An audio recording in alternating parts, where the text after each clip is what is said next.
आमचा गावाचा विकास कधी होणार?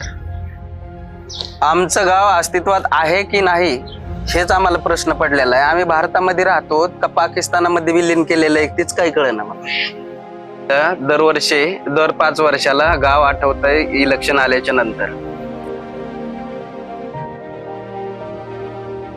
सरकारी दवाखाना नाही, डॉक्टर आपल्या शाळेला आपल्या जवळपास बालवाडीला एक शिक्षक नाही.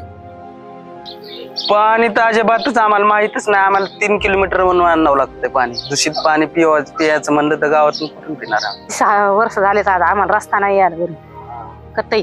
डिलिव्हरी जर न्यायचं जर झालं तर 1-2 माणसं अटॅकनं जागेवर गेले. आमदार लक्ष देत नाही, कोण लक्ष देत नाही, गावाला लाईट नाही, काहीच नाही.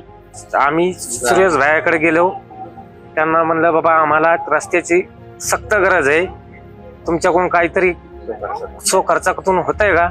ते म्हणले